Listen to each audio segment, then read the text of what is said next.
देखो दोस्तों, कल हमने पढ़ा था दो चरों वाले रैखिक समीकरण का जो पहला पार्ट पढ़ा था और उसमें आपका बहुत सारा प्यार मिला और स्नेह मिला हमें। तो इसके लिए मैं अब दूसरी क्लास लेकर आया हूँ, दो चरों वाले रैखिक समीकरण का सेकेंड पार्ट लेकर आया हूँ। तो इसमें आपसे मैं बहुत बड़ी उम्मीद करता हूँ कि आप इसको ज़्यादा से ज़्यादा शेयर करें और लाइक करें, ठीक है। तो मैं इसके लिए आप दूसरी क्लास लेकर आया हूँ, दो चरों वाली रैखिक समीकरण के लिए। दो चरों वाली रैखिक समीकरण।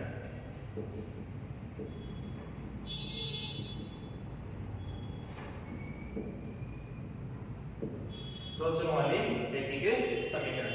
तो इसकी हमने तीन कंडीशन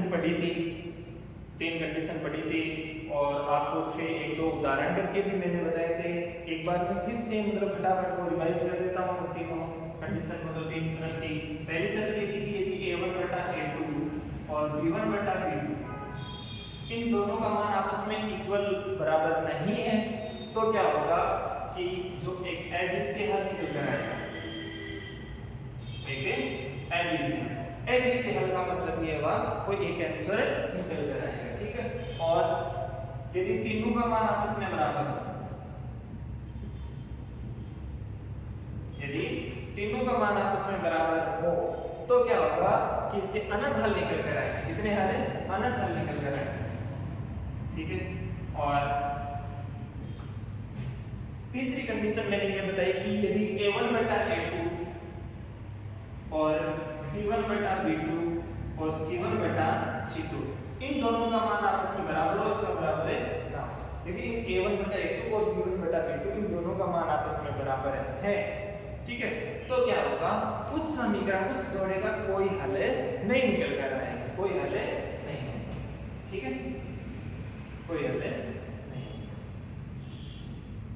कल हमने ये पढ़ा था और इसके बारे में उदाहरण पढ़े थे। और जो आज कोई ये क्लास देख रहे हैं तो उससे मैं उम्मीद करता हूँ कि एक बार पिछली क्लास को जरूर देख ले ताकि वो पूरा बेसिक है वो समझ में आ जाए, ठीक है। तो आज हम दो चरों वाले रैखिक समीकरण का अगला जो चैप्टर है उससे आगे के जो सवाल है वो हल करने जा रहे हैं। तो देखिए अगला मैं सवाल लिख रहा हूँ।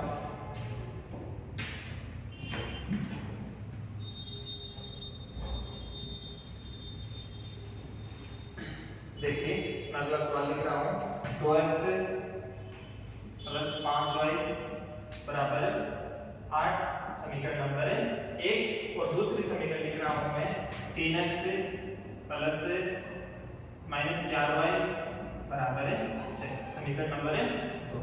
मान लो मैंने ये दो समीकरण लिख दी, ठीक है। अब क्या करना है, प्रश्न के अंदर आपके पास ये दो समीकरण आएगी।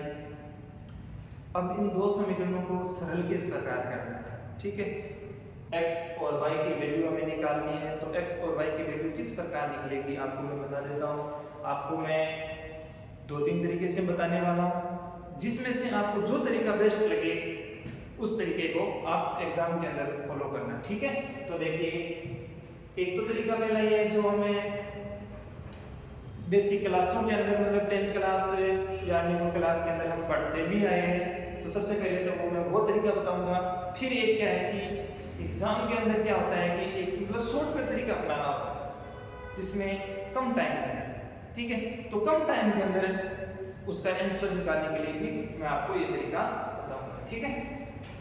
जैसे देखो पहला तरीका तो ये है कि आपके पास दो समीकरण है, उस दो समीकरण में से आपको एक चर जैसे मान लो आपने एक ले लिया x या y, ठीक है। आपको जो दोनों में से पसंद है वो एक ले लीजिए और उसके गुणांक है वो समान कर दीजिए। उसके गुणांक है वो क्या कर दीजिए, समान कर दीजिए। जैसे मान लो 2 का गुणांक, x का गुणांक है 2 और x का गुणांक है 3।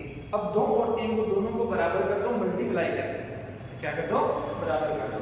तो फिर मान लो जैसे मान लो मैं इसको गुणा कर दिया 3 से और इसको गुणा कर दिया 2 से, ठीक है।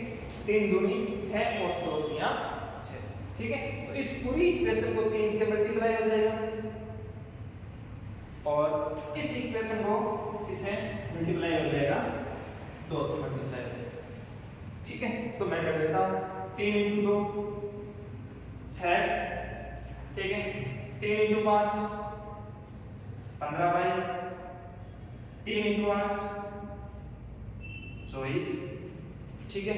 इसको गुणा कर दो, 2 इंटू 3 कितना हो गया 6x, और 2 इंटू 4 कितना हो गया -8y, और 2 इंटू 6 कितना हो गया 8। अब क्या कर दो, इसको घटा दो, ठीक है। तो घटा दिया, ये लो माइनस हो जाएगा, और ये जो माइनस का वो क्या हो जाएगा प्लस का हो जाएगा, और ये क्या हो जाएगा माइनस का हो जाएगा। 6x में से 6x गया कैंसिल, 15 और 8 कितने हुए 23y, और 24 में से 12 के कितने बचे 12, ठीक है। तो y की वैल्यू कितनी आई 12/23, y की वैल्यू कितनी आई 12/23। अब क्या करना है कि इससे अगला x की वैल्यू निकालनी है। तो x की वैल्यू निकालने के लिए क्या करेंगे, ये जो y की वैल्यू आई है वो इसमें से निकालकर एक समीकरण में रखें, मतलब यहां से लेकर यहां पर रख सकते हो, यहां पर रख सकते हो, यहां पर रख सकते हो, यहां पर रख सकते हो। यहां पर किसकी वैल्यू रखनी है हमें y की वैल्यू रखनी है। तो देखो मैं यहां पर रख देता हूं 2x प्लस 5 y के स्थान पर रख दिया 12/23, 12/23 और बराबर कितना है 8, ठीक है। तो देखो 2x 12 इंटू 5 60/23 बराबर है 8, ठीक है। उस साइड पक्षाघन कर देंगे तो क्या हो जाएगा माइनस का हो जाएगा, 2x बराबर 8 माइनस 60/23। अब इसको क्या कर देते हैं सरल कर देते हैं, और इसकी वैल्यू आ जाएगी x की वैल्यू आ जाएगी। तो 23 को 8 से गुणा कर देते हैं, 23 इंटू 8 23 इंटू 8 8 3 24 और 8 दूनी 16 16 और 2 18 कितने हुए 184 माइनस 60/23। तो 2x बराबर 184 में से 60 गए कितने बचे 4 8 6 2 और 1 124/23, और ये जो 2 है वो साइड आ जाएगा बाकी अंदर। तो कितना हो जाएगा x बराबर 124/23 इंटू 2 कितने हो जाएगी 46, कितनी वैल्यू हो जाएगी 46, 124/46। और इसको आगे भी हम क्या कर सकते हैं सब जो डिवाइड कर सकते हैं। तो ये y और x क्या आएगी। अब आपको सीधा दिखाई दे रहा है कि ये जो तरीका है वो तरीका बहुत ही थोड़ा सा लंबा तरीका पड़ रहा है, ठीक है। अब क्या करेंगे, इस तरीके को छोड़ के एक शॉर्टकट तरीका जो मतलब एग्जाम के अंदर कम समय लगे और कम समय के अंदर उसका क्या निकाल सके आंसर निकाल सके, उसके लिए हमें क्या करना होगा देखिए। उसके लिए हमें करना होगा क्या करेंगे, देखो मैं इसको मिटा देता हूं, इसकी वैल्यू एक बार साइड में रख देता हूं। y की वैल्यू आएगी 12/23 और x की वैल्यू है 124/46, ठीक है। देखिए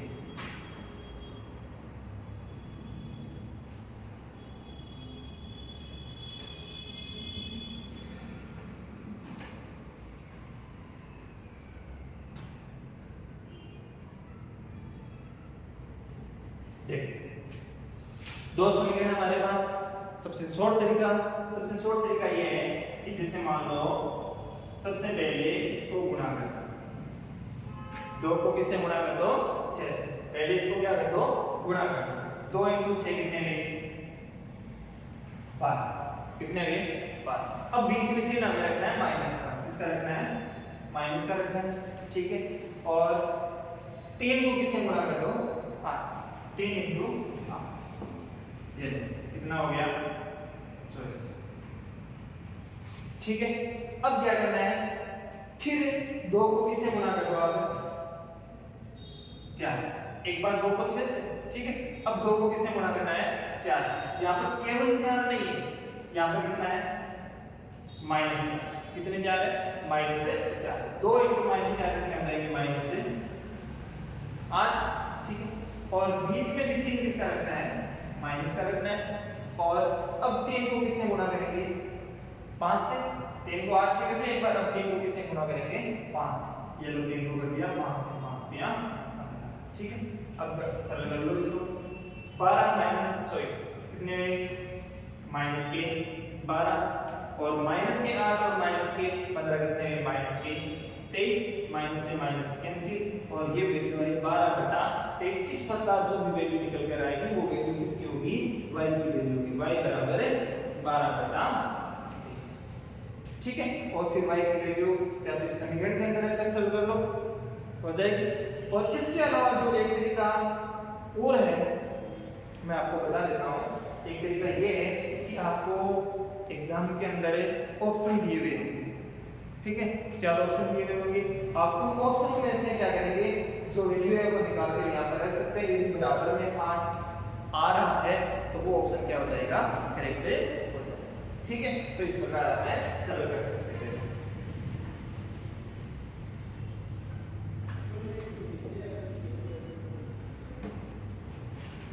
एक समीकरण और लिख रहा हूं, देखिए एक समीकरण है 6x प्लस 3y बराबर 5 और एक लिख दिया 4x माइनस y बराबर 8, ठीक है। अब हमें क्या करना है x और y की वैल्यू निकालनी है। तो सबसे पहले वैल्यू निकालने के लिए आपको भी बताया है शॉर्टकट तरीका, वो समान वगैरह करने से वो लंबा तरीका रहता है, ठीक है। तो हमें शॉर्टकट तरीका अपनाना है।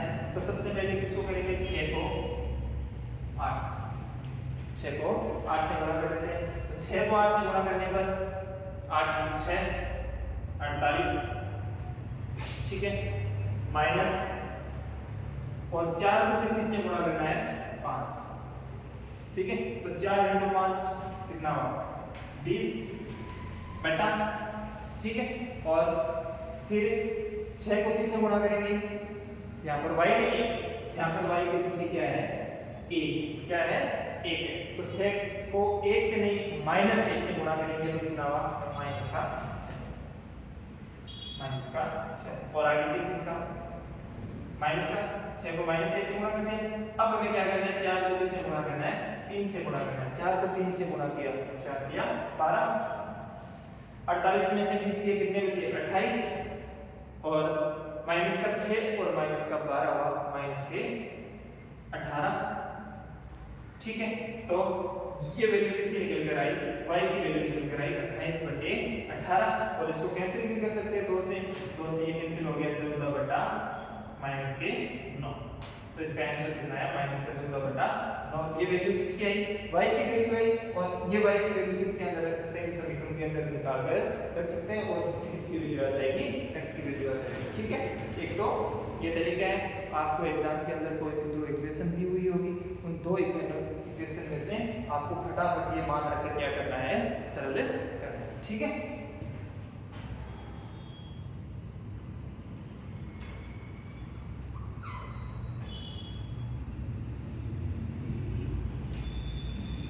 अब देखिए अगला जो कुछ सवाल है जो मैं आपको बताने जा रहा हूँ, आपको मैं सवाल बता देता हूँ फटाफट है कि जो थोड़ा सा इसके अंदर एज आयु के अंदर भी सवाल आ जाते हैं जिनसे मतलब तो रैखिक समीकरण बनती है, उन समीकरणों को आगे क्या करना होता है सरल करना होता है या कोई संख्याओं से संबंधित कोई भी सवाल है आ जाता है। तो सबसे पहले मैं आपको बता देना चाहता हूँ, एक सवाल लिख रहा हूँ मैं यहाँ पर कि एक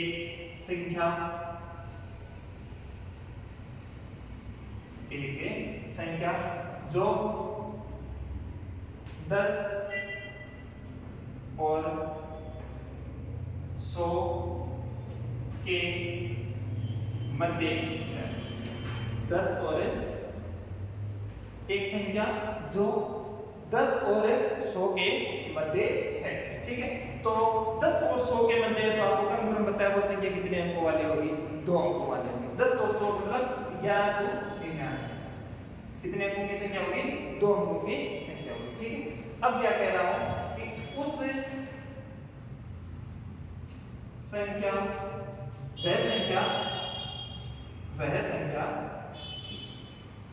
वह संख्या अंकों के योग की 5 गुनी है।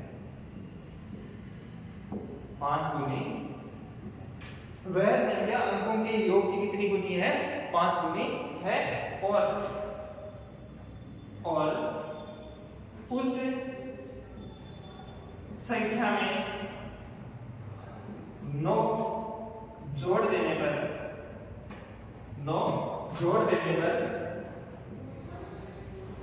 अंक पलट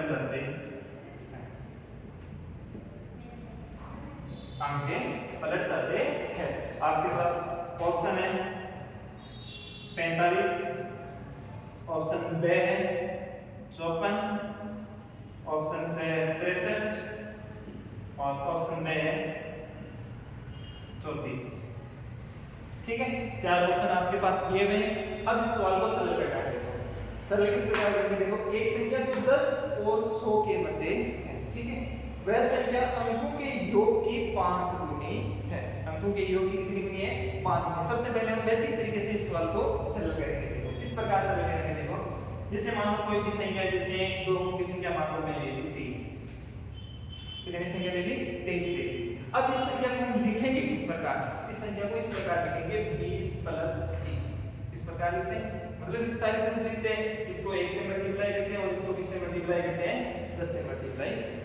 तो हम मान लेते हैं 2 संख्या है तो 2 अंक है, एक अंक मान लिया x है और दूसरा अंक क्या है? y। ठीक है, तो संख्या को इस प्रकार लिखेंगे 10x प्लस मान लो संख्या क्या है? x और y, ये संख्या। ठीक है, अब इसको विस्तारित रूप में किस प्रकार लिखेंगे? y को 1 से और x को 10 से, 10x प्लस y, ये संख्या। ठीक है, अब क्या कह रहे हैं कि वह संख्या अंकों के योग की 5 गुनी है। कितने गुनी है? 5 गुनी। अंकों का योग, अंक कौन से? x और y, x और अंकों के योग की कितनी गुनी है? 5 गुनी। कितनी गुनी है? 5 गुनी। ठीक, अब इसको सरल करेंगे। देखो 10x प्लस y, 5 को अंदर 5x प्लस 5y। ठीक है, अब ट्रांसफर करो 10x माइनस 5x बराबर 5y। y को ट्रांसफर कर दो -y। 10x minus 5x 5x और 5y माइनस y कितनी y होगी? 4 है। ठीक है, तो x बटा y बराबर 4/5, मतलब x का मान है 5 तो y का मान है 4। ठीक है, हमने से क्या मानी? xy। क्या मानी? xy। तो x की वैल्यू कितनी है? 4। ठीक है, और y की वैल्यू कितनी है? 5। तो संख्या निकल के कितनी आई? 45। कितनी आई? 45। इसका जो करेक्ट ऑप्शन होगा वो ए होगा। ठीक है, अब क्या कह रहे हैं कि उस संख्या में 9 जोड़ दिया जाए तो हम पलट जाते हैं। तो 45 में को जोड़ दो, 45 और कितने हुए? 54। अंक पलट रहे, 5 इधर आ रहा है, 4 उस साइड जा रहा है। ठीक है, तो अंक पलट रहे। अब एक तरीका ये हो गया बेसिक तरीका। अब क्या करते हैं, इस सवाल को शॉर्टकट रूप में करते हैं, मतलब जल्दी से इसमें क्या मिल जाए?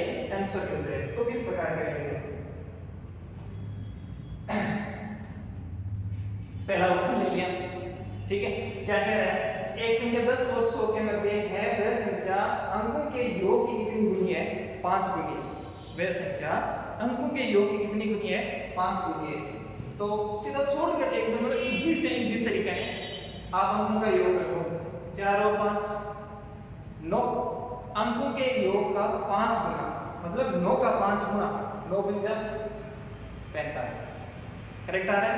ठीक है, यहाँ पर अंकों का योग 5 और 4, 5 और 4 9, और 9 का 5 गुना करने पर कितना होता है? 45। लेकिन यहाँ पर कितना है? 54। गलत हो गया। 6 और 3 9, 9 का 5 गुना 45, ये भी गलत हो रहा है। 4 और 3 7, 7 का 5 गुना कितना हो रहा है? 35, तो ये भी क्या हो रहा है? गलत। तो कौन सा ऑप्शन सही होगा?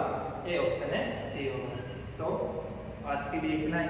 अगली क्लास कल तक आएगी, तो आप सभी से मेरा निवेदन है कि क्लास को ज़्यादा से ज़्यादा शेयर करें। आपका बहुत बहुत धन्यवाद।